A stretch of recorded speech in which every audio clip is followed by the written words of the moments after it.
Nakalagay sa resume mo hardworking, pero ang tamad-tamad mo.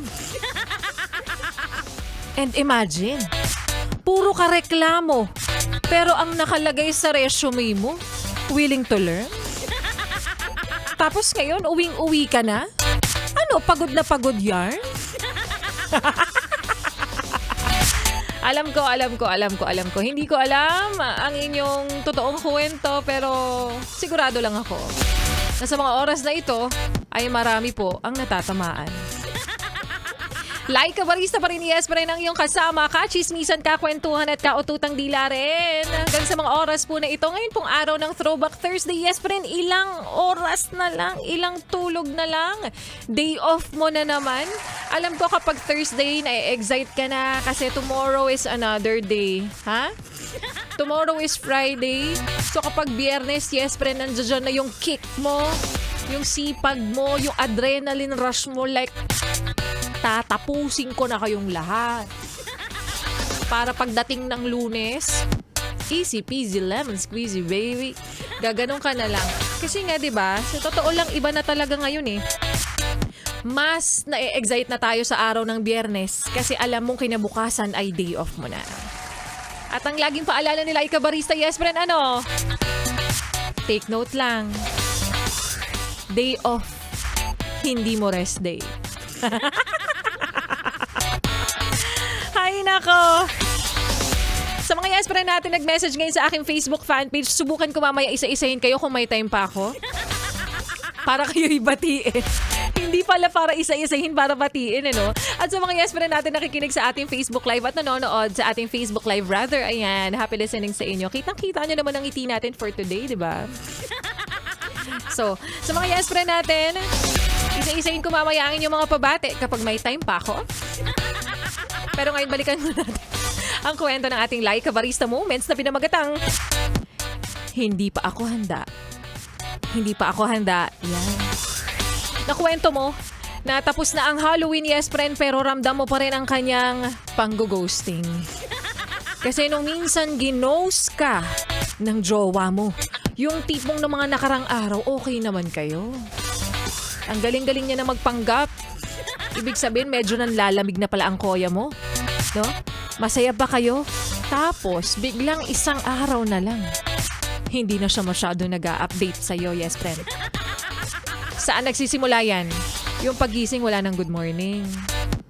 Tapos kapag ikaw na yung nag-follow up, sasabihin na niya, ay pasensya na, nakalimutan ko. Diyan na! Sinasabi ko sa'yo, diyan na nagsisimula ang panlalamig ng jowa mo. Kapag nakakalimutan niya na mag-good morning sa'yo, ibig sabihin, nag-good morning na siya sa iba. Ang totoo, hindi niya nakalimutang mag-good morning. Ang tanong lang, kanino siya nagmagandang umaga? Nag-overthink ka, dapat lang. Ayusin ang desisyon sa buhay. Hanggat maaga, hanggat wala pang rapture day, palitan mo na siya. Ay, ang bilis. Yun ang basehan. At sabay-sabay na yun na naging nagbasehan, no? Sabi kasi nila, Kabarista, kapag hindi na daw masyado nag-good morning, dapat daw kabahan na ako. So, dapat talaga mag-isip-isip na ako habang wala pang rapture day. Dapat daw palitan na kita. Nung sinabi mo, biglang sumang-ayon, no? Biglang natahimik. Ay! Nagkatotoo yan. So, going back, ang dami nating intro sa part na yun. Na, ayun na nga. Dahil iisa lang naman yung circle of friends nyo, nasa iisang grupo lang naman kayo, malalaman-laman mo na hindi na pala kayo sa mga kaibigan nyo. Diba? Kasi yun daw ang kanyang press release, na yun daw ang kanyang kwento na hindi ka na raw nagpaparamdam, Kitam, ginosting ka na, binaliktad ka pa. No, ibang klase naman sana yung baliktaran na gusto mo, Char. De, ibang klase naman kasi yung ganitong tao, diba? Sila na yung may pagkukulang pero palalabasin na ikaw pa ang may kasalanan. Palakpakan. Ang galing-galing. Isang aktor. Kaya para sa mga naging biktima ng mga taong hindi kaya maging totoo at sabihin ang kasalanan nila, huwag kang mag-alala. Kasi naniniwala tayo sa karma. Darating ang araw na makakahanap sila ng katapat nila. Sila ay hindi magiging masaya. Magiging toxic ang susunod nilang magiging relationship sa iba. Magkakaroon sila ng maraming tigyawat sa likod na nagnanaknak. Ang graphic, pasensya naman po sa mga nag-early dinner. At higit sa lahat, makakahanap sila ng bagong kabiyak. Pero magmumukha silang aswang na nabinat. Imagine ko, no, itsura na. Sinumpa yan? Dapat lang.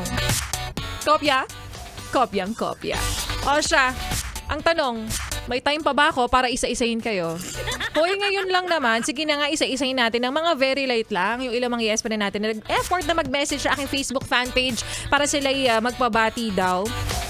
Happy listening sa mga yes pa rin natin nasa biyahe ngayon, nasa kanilang sasakyan, nasa loob ng kanilang tahanan, sa mga nasa loob ng bus, yung mga pauwi na, yung mga Honda dyan.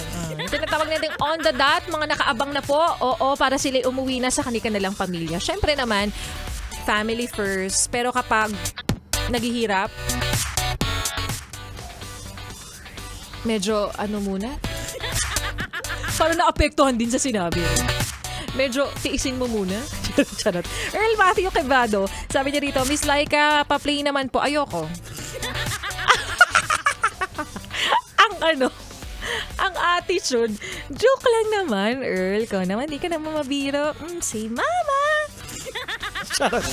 Alexander Ando Hidalgo, happy listening sa'yo. Renante Amper, na talaga nga naman, no? Na parang ito'y laging may oras at may internet para nagpapa-shoutout. Talaga nga naman present, nakikinig at laging nagbe-message. Solid Yes FM listener. Ronald Andrew Mayo Logan, pa-shoutout naman po Miss Laika sa mga kamag-anak ko dyan sa Navota, si ang Jaime family at lalo na sa pinsan kong si Melody at asawa niyang si Jude Hudito. Kapatid niya ba si Hudit? Pambuenas daw. Winnie De Quirodinho. Pasinghal naman Miss Laika, tawa lang kahit napaka-traffic. Pa-shoutout sa asawa ko na stress sa traffic. Rolando Dino. Ingat sa biyahe, kuya. Si Janie Lynn Lagrante and Typhoon Tarik. Idol, pa-shoutout sa mga kasama kong Grab Taxi, biyahing impyerno. Lalo na kay Alan Dapungol. Lahat ay naka-Yes FM daw. Totoo ba yan? Sana mabansin nyo po, Idol, Laika Baresta. Okay lang yan kahit mali yung spelling ng Baresta ko. Dahil naka-Yes FM kayo, okay lang sa akin, tanggap ko yan. Kasi I easily forgive. Ha? Charot. Idol, pa-shoutout daw yan nga. Yung mga kasama niyang Grab Taxi sa biyahing imperno kasi. Lalo na kay Alan de Pungol. Ayan. Kopya? Kopyang kopya. Maraming salamat po sa lahat ng mga yes friend natin patuloy na nakatune in at pinipili ang Yes FM na iyong kasama, karamay, katabi, kapartner habang ikaw ngayon ay nasa biyahe. Kaya naman ituloy pa natin ang mga kantahan natin ngayong hapon dahil susunod na ang programa ni Ganda Wanda at ituloy pa natin ang mga kantahan din natin ngayong hapon dahil ito pa ang mga latak na kantahan ni Laika Barista. Kasama ang susunod nating kanta na para sa mga marurupok na hindi na natuto kahit alam na hindi naman na talaga sila gusto. At para sa mga magdi-dinner dyan, hoy, kapag tinanong ka lang ng gusto mo, out of courtesy yun, hindi para lamunin mo lahat ng french fries, beshi, ha? Kaya naman here's Gusto by Zach Tabudlo. Dito pa rin sa iyong solid na paboritong kabanding ang 101.1. Yes, FM Solid.